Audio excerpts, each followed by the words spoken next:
Hello everyone, welcome to the channel the UTC. The UTC ચેનલના online platform પર હું મનીષ પરમાર ફરી એકવાર આપ સૌનું હાર્દિક સ્વાગત કરું છું.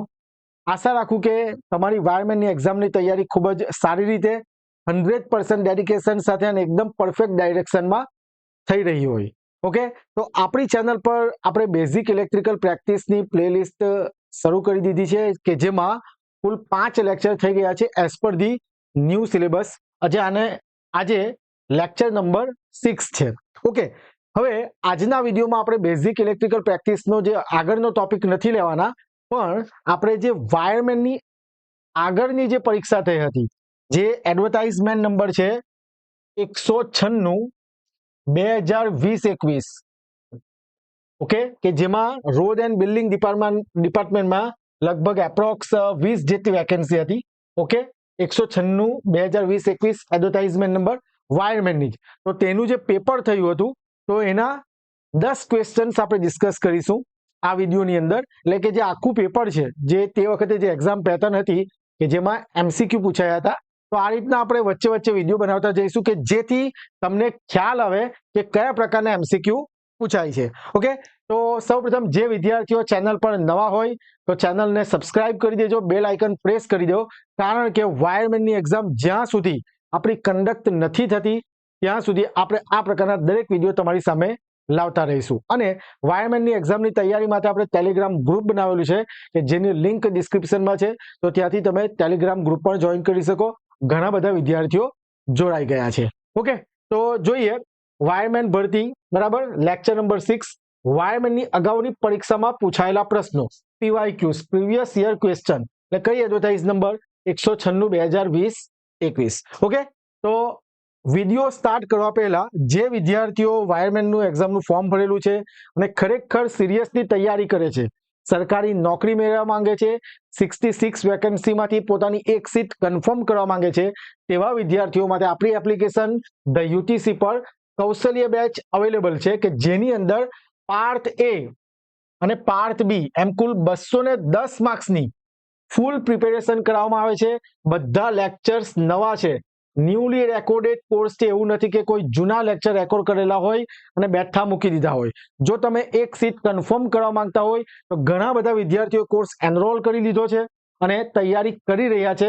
અને સૌથી મોટી એનાઉન્સમેન્ટ કે આપણે આ કોર્સ પર 2 દિવસ માટે, એટલે કે આજે તો લાસ્ટ ડે છે ઓફર માટેનો, 14 જુલાઈ, આજે 14 જુલાઈ લાસ્ટ ડે છે ઓફર માટેનો.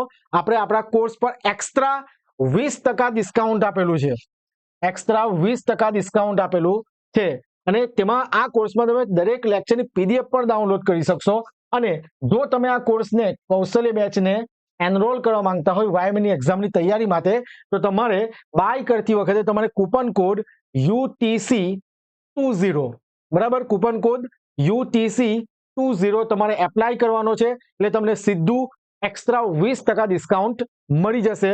અને જો વધારે માહિતી જોઈતી હોય તો અમારો મોબાઈલ નંબર 6354999091 પર તમે મને કોલ કરી શકો છો. યાદ રાખો, આજે ઓફરનો લાસ્ટ ડે છે. જો એનરોલ કરવાના હોય તો તમે 20% ડિસ્કાઉન્ટ મેળવી શકો છો. ઓકે, તો અને બીજી એક માહિતી કે જેમાં તમારે જો એપ્લિકેશનમાં ડેમો લેક્ચર પર મૂકેલા છે તો ડેમો લેક્ચર જુઓ અને પછી ડિસિઝન લો. જે વિદ્યાર્થીઓ કોઈ તમારું ફ્રેન્ડ હોય કે જેને એનરોલ કરેલો છે કોર્સ, તો એમની પાસે રિવ્યુ લો, ડેમો લેક્ચર જુઓ અને પછી જ તમારે કૌશલ્ય બેચને એનરોલ કરવાનો છે. ઓકે, તો હવે આપણા વિડીયો પર આવીએ, આપણા ટોપિક પર આવીએ. તો જોઈએ કે મેં તમને કીધું તે પ્રમાણે 196 2020-21 કઈ એડવર્ટાઇઝમેન્ટ નંબર 196 2020-21, બરાબર. તે વખતે એક્ઝામ પેટર્ન અલગ હતી પણ MCQ તો તે વખતે પૂછાયા હતા ને. ઓકે, હવે એ લગભગ 2021ના ઓક્ટોબર મહિનામાં કઈ એક્ઝામ કન્ડક્ટ થઈ હતી, 3 ઓક્ટોબર જેવી, પરફેક્ટ ડેટ યાદ નથી. 20 વેકેન્સી હતી ને ક્વોલિફિકેશન આ જ હતું, ઇલેક્ટ્રિશિયન વાયરમેનનો કોર્સ કરેલો હોવો જોઈએ. ઓકે, આ વિડીયો બનાવવાનો મેઇન હેતુ શું છે કે જેથી તમને આઈડિયા આવે કે આપણે જે ક્વેશ્ચન્સ વાંચવાના છે તે કયા પ્રકારના વાંચવાના છે. ઓકે, તો જોઈએ કેપેસિટન્સનો એકમ શું છે. 4 ઓપ્શન તમને આપેલા છે. મેં અહીંયા ડાયરેક્ટ પેપરમાંથી કટ કરેલું છે એટલે બાય ડિફોલ્ટ આ રીતના ટીક થયેલું જ હશે. ઓકે, પણ આપણે એનું જેટલું બનશે એટલું આન્સરમાં જઈએ અગાડી. તો કેપેસિટન્સનો એકમ શું છે? 4 ઓપ્શન આપેલા છે. Option A ohm, option B Faraday, option C ampere ને ઓપ્શન ડી વોલ્ટ. ઓકે, ચાલો તો જોઈએ શું આન્સર આવશે. આન્સર શું આવશે? Option B Faraday. બરાબર, કેપેસિટન્સ નું એકમ શું હોય છે? ફેરાડે. ચાલો તો હવે આ દરેક ઓપ્શન, જેમ કે ઓમ, ઓમ કોનો એકમ છે? તો અવરોધનો. બરાબર છે, લાલ કલર દેખાય, ઓકે દેખાય છે.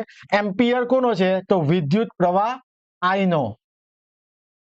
બરાબર, આપણે જે પ્લેલિસ્ટ કરી છે સ્ટાર્ટ, એની અંદર ઓલરેડી આ બધું વસ્તુ સમજાવેલું છે. ને વોલ્ટ કોનો છે? તો વિદ્યુત સ્થિતિમાન V, વોલ્ટેજ નો. બરાબર છે. એવી જ રીતે આપણે જો જે રીતના કેપેસિટર ની વાત કરી, તો એવી રીતે ઇન્ડક્ટર, ઇન્ડક્ટર જેને કેપિટલ L થી ઇન્ડિકેટ કહેવાય, તો એનો એકમ શું હોય છે? હેનરી. બરાબર, તો આ પૂછાઈ શકે.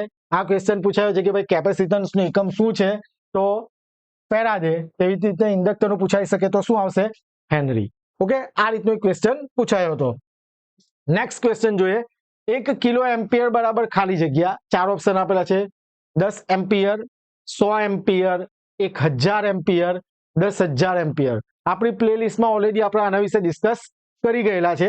હવે જરા જોજો. જેમ કે આપણે કહીએ કે 1 કિલોગ્રામ બરાબર કેટલા ગ્રામ? તો કે 1000 ગ્રામ. એવું કહીએ છીએ ને આપણે. તો જોજો, 1 કિલો એમ્પિયર, એ 1 કિલો એમ્પિયર ને ટૂંકમાં દર્શાવો હોય તો આ રીતના. બરાબર છે, તો કેટલા એમ્પિયર આવશે? 1000 એમ્પિયર, કેપિટલ E.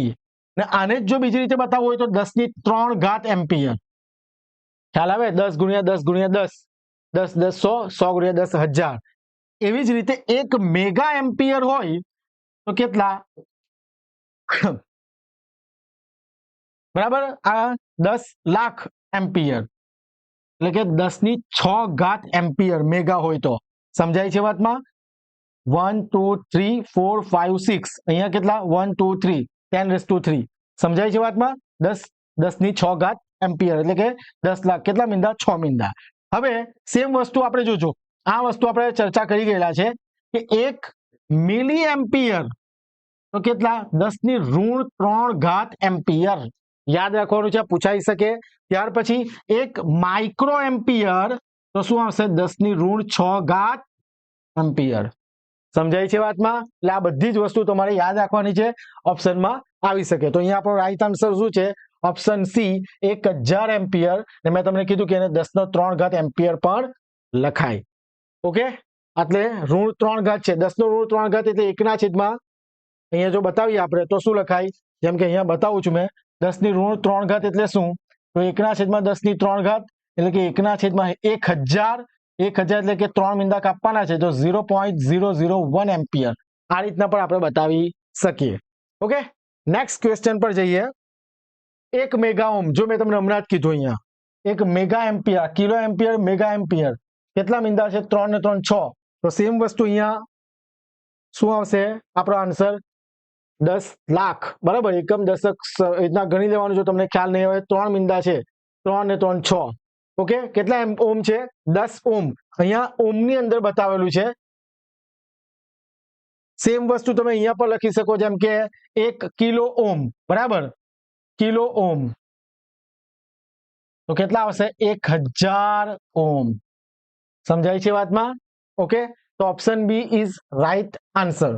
ચાલો નેક્સ્ટ જોઈએ. ભારતમાં એસી કરંટ સપ્લાયની ફ્રીક્વન્સી કેટલી હોય છે? ચાલો, આપણો સાઇનસોઇડલ વોલ્ટેજ, જેમ કે V બરાબર Vm sin ઓમેગા t, તો આપણો કરંટ શું આવશે? I બરાબર Im sin ઓમેગા t, જ્યાં ઓમેગા બરાબર શું છે? 2πf, જેમાં ફ્રીક્વન્સી f. ખ્યાલ આવે? તો એ કેટલી હોય છે? 50 હર્ઝ. અને ફ્રીક્વન્સીનો એકમ શું છે? હર્ઝ. યાદ રાખજો, ફ્રીક્વન્સી f નો એકમ શું છે? હર્ઝ. f નો એકમ, ફ્રીક્વન્સીનો એકમ શું હોય છે? હર્ઝ. ને આપણા ઇન્ડિયામાં કેટલા ફ્રીક્વન્સી છે? 50 હર્ઝ. જેમ કે આપણો વેવફોર્મ છે સાઇનુસોઇડલ, આમ એક સાયકલ. જ્યારે આવશે ટોપિક ત્યારે આપણે તમને ડિટેલમાં સમજાવીશું. તો ભારતમાં એસી કરંટ સપ્લાયની ફ્રીક્વન્સી કેટલી હોય છે? 50 હર્ઝ. આગળ જઈએ. પાવર ફેક્ટરનું સૂત્ર શું છે? ચાલો આ આપણે જોઈ લઈએ. પહેલા તો તમને એક વસ્તુ એ ખ્યાલ હોવું જોઈએ કે પાવર ફેક્ટર કોને કહેવાય. તો પાવર ફેક્ટર કોને કહેવાશે? તો વોલ્ટેજ અને કરંટ વિદ્યુત પ્રવાહ આઈ, વી અને આઈ વચ્ચે કોસાઇન ખૂણાને એટલે કે કોસ ફાઈ એને આપણે શું કહીએ છીએ? Power factor.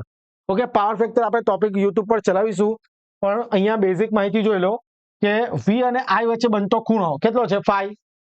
આ વી અને આઈ વચ્ચે બનતો ખૂણો એટલે કેવી રીતના? તો લીડ ને લેગ, જેમ કે આ સાઇનુસોઇડલ વોલ્ટેજ છે અને આ સાઇનુસોઇડલ કરંટ છે, તો અહીંયા જે એંગલ બને છે ને એને આપણે ફાઈ કહીએ. બરાબર છે? આ વી અને આઈ, તો આ અહીંયા ફરીથી થોડા સમય પછી ચાલુ થાય છે, તો એ એંગલ આપણે કહીએ છીએ. તો વી અને આઈ વચ્ચે બનતો ખૂણો કયો? ફાઈ. એનો કોસાઇન ખૂણો એટલે કે કોસ ફાઈ એને આપણે શું કહીએ છીએ? Power factor. હવે ઇમ્પોર્ટન્ટ વસ્તુ, પાવર ટ્રાયેંગલ તમારે યાદ રાખવાનું છે. પાવર ટ્રાયેંગલ, જો પાવર ટ્રાયેંગલ હું તમને બતાવું,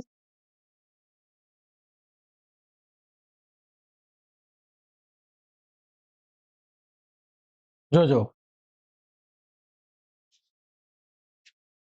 પાવર ટ્રાયેંગલમાં ત્રણ વસ્તુ તમારે યાદ રાખવાની છે. એસ, જેને આપણે કહીએ છીએ એપરન્ટ પાવર, બધાની વ્યાખ્યા આપણે જોઈશું. ત્યાર પછી પી, એક્ટિવ પાવર, કે જેને ટ્રુ પાવર પણ કહેવાય. શું કહેવાય? ટ્રુ પાવર, રિયલીમાં કન્ઝ્યુમ થાય છે. અને Q, reactive power, reactive power. Okay, હવે અહીંયા પાવર ટ્રાયેંગલ જોજો, અહીંયા કાટકોણ ત્રિકોણ છે, તો અહીંયા ખૂણો ફાઈ, અહીંયા આવશે એસ, આટલે આવશે પી અને આટલે આવશે ક્યુ. બરાબર છે? ચાલો, આપણને ખબર છે કે કોસ ફાઈ અને સાઇન ફાઈ ના સૂત્ર આપણને ભણી જ ગયેલા છે સ્કૂલ લેવલ પર. તો જો અહીંયા શું આવશે? પહેલા આપણે વાત કરીએ કોસ ફાઈ ની, આ ત્રિકોણ માટે. તો કોસ ફાઈ એટલે શું? પાસેની બાજુ છેદમાં કર્ણ. કર્ણ કયો કહેવાય? આ કહેવાય. ને પાસેની, ફાઈ ની પાસેની બાજુ કઈ? આઈડિયા પી. તો શું આવશે? પી અપોન એસ. પી એટલે શું? એક્ટિવ પાવર અથવા તો ટ્રુ પાવર. એટલે અહીંયા આપણે લખી શકીએ કે ટ્રુ પાવર એટલે કે active power upon apparent power, એટલે અહીંયા એપરન્ટ પાવર. સમજાય છે વાતમાં? કે પી અપોન એસ, કોસ ફાઈ બરાબર પાસેની બાજુ છેદમાં કર્ણ, એટલે કે પી ના છેદમાં એસ. સેમ વસ્તુ સાઇન ફાઈ શું લખાશે? તો સાઇન ફાઈ એટલે શું? સામેની બાજુ છેદમાં કર્ણ, તો આ ખૂણાની સામેની બાજુ કઈ છે? તો ફાઈ. તો ક્યુ, તો ક્યુ અપોન એસ. બરાબર. હવે આપણને શું પૂછેલું છે? જોજો, પાવર ફેક્ટર નું સૂત્ર શું છે? તો પાવર ફેક્ટર બરાબર શું? True power upon apparent power. જો true power upon apparent power, મેં કીધું ને એસ એટલે શું? Apparent power. ખ્યાલ આવે છે? એટલે પાવર ટ્રાયેંગલ, જે પાવર ટ્રાયેંગલ છે તે તમારે યાદ રાખવાનો છે. આ પાવર ટ્રાયેંગલ ખાસ યાદ રાખજો, આમાંથી પણ એમસીક્યુ આવી શકે. ચાલો નેક્સ્ટ જઈએ. વિસ્ટન બ્રિજ થી શું માપી શકાય છે? તો વિસ્ટન બ્રિજ થી અજાણ્યો અવરોધનું મૂલ્ય નક્કી કરી શકાય છે. હું તમને સિમ્પલ આકૃતિ હમણાં ડ્રો કરું છું. જો કે વિસ્ટન બ્રિજ આવે કેવું, તો ચાર ભુજા હોય છે એને આ રીતના. બરાબર, આપણા કોર્સમાં એકદમ કમ્પ્લીટ સમજાવેલું છે. આમ પી ક્યુ આર એસ વચ્ચે અહીંયા ગેલ્વેનોમીટર કનેક્ટ કરેલો હોય.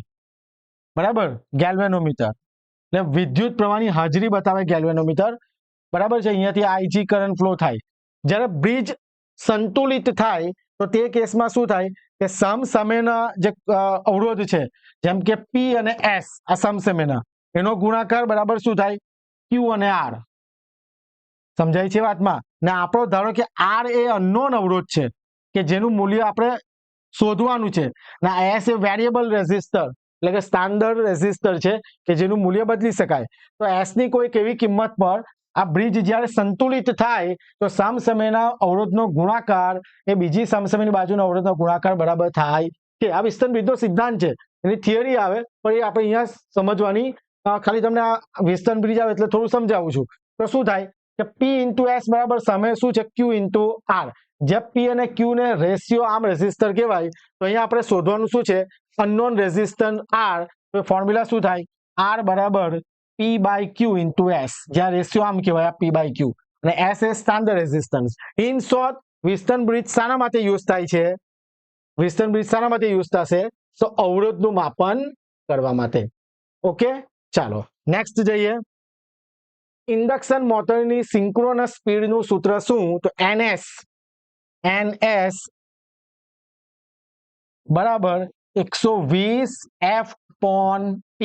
F એટલે ફ્રીક્વન્સી આવૃત્તિ અને P એટલે પોલ મશીનનું. બરાબર, જ્યારે આપણે ટોપિક કરાવશું ત્યારે આને કમ્પ્લીટ સમજીશું. અહીંયા આપણે યાદ રાખવાનું છે હમણાં કે સિંક્રોનસ સ્પીડ છે ઇન્ડક્શન મોટરની અંદર, એમાં જે સિંક્રોનસ સ્પીડની ફોર્મ્યુલા શું? તો 120 F/P. આનામાંથી એક્ઝામ્પલ ન્યુમેરિકલ પર પૂછાતા હોય છે. ઓકે, ચાલો. આંખોના રક્ષણ માટે કયા personal protective equipment device PPE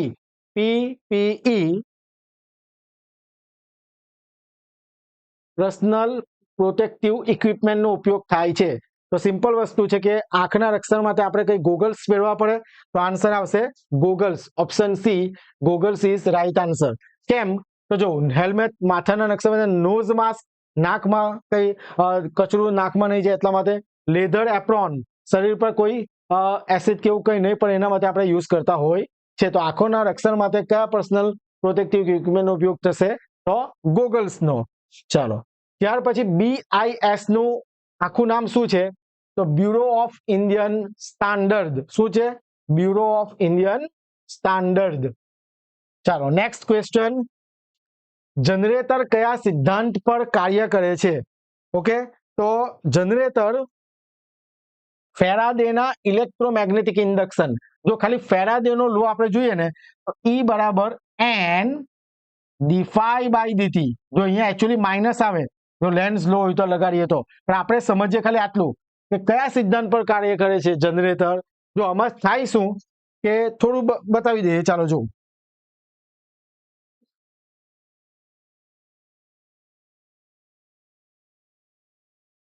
બરાબર, નોર્થ પોલ સાઉથ પોલ અને વચ્ચે આ રીતના કંડક્ટર હોય. હવે શું થાય કે નોર્થ પોલ સાઉથ પોલ આ રીતના મેગ્નેટિક ફિલ્ડ ચુંબકીય ક્ષેત્ર વચ્ચે પ્રોડ્યુસ થતું હોય, એની વચ્ચે જે આ ચુંબકીય ક્ષેત્ર મેગ્નેટિક ફિલ્ડ છે એને આપણે શું કહીશું? ફ્લક્સ. N એટલે શું? કે નંબર ઓફ ટર્ન્સ, આંટાની સંખ્યા. હવે જેટલું ફ્લક્સ કટ થાય કંડક્ટર એટલે કે વાહક દ્વારા, એટલો શું પ્રોડ્યુસ થશે? વોલ્ટેજ. આ F એટલે ફ્લક્સ, ચુંબકીય ક્ષેત્ર, N એટલે આંટાની સંખ્યા, નંબર ઓફ ટર્ન્સ, અને E એટલે શું? વોલ્ટેજ. તો E બરાબર N/dt. ચાર ઓપ્શન આપેલા છે: મેક્સવેલનો નિયમ, ફ્લેમિંગના દાબાતનો નિયમ, રાઇટ હેન્ડ ગ્રીપ નિયમ, ફેરાડેના ઇલેક્ટ્રોમેગ્નેટિક ઇન્ડક્શન રૂલ. તો ફોર્મ્યુલા તમને તમારી સામે લખી દીધું. E બરાબર N/dt, જેમાં E એટલે શું છે? આપણો જે વોલ્ટેજ જનરેટ થાય છે, જનરેટર જનરેટ કરશે ને, પ્રોડ્યુસ કરશે, તો એ શું છે? આપણો વોલ્ટેજ. ઓકે, તો અહીંયા ગાડી આપણે 10 ક્વેશ્ચન કરી દીધા કે જે 196/2021ની એડવર્ટાઇઝમેન્ટમાં પૂછાયા હતા. આ રીતે આપણે વચ્ચે વચ્ચે વિડીયો લાવતા રહીશું કે જેથી તમને ખ્યાલ આવે કે આપણે કયા પ્રકારની તૈયારી કરવી જોઈએ. આ પ્રકારના વિડીયો તમારા માટે ખૂબ જ ઉપયોગી થશે. ચેનલ સાથે જોડાયેલા રહેજો. અને મેં તમને કીધું તેમ આજે ઓફરનો છેલ્લો દિવસ છે, 14 જુલાઈ 2025. બરાબર, 2 દિવસ માટે ઓફર હતી. કૂપન કોડ છે UTC20. બરાબર, તમારે કૂપન કોડ એન્ટર કરવાનું છે અને કૌશલ્ય બેચ જેમાં પાર્ટ A અને પાર્ટ B એમ 210 માર્ક્સની ફૂલ પ્રિપેરેશન કરવામાં આવે છે. તમારે કોઈ પણ બુક પરચેસ નથી કરવાની. જેટલું અમે કરાવીએ છીએ બસ એટલું કરો. બરાબર, તમારી એક્ઝામ માટે ખૂબ જ ઇમ્પોર્ટન્ટ તમારે આ કૌશલ્ય બેચ સાબિત થશે.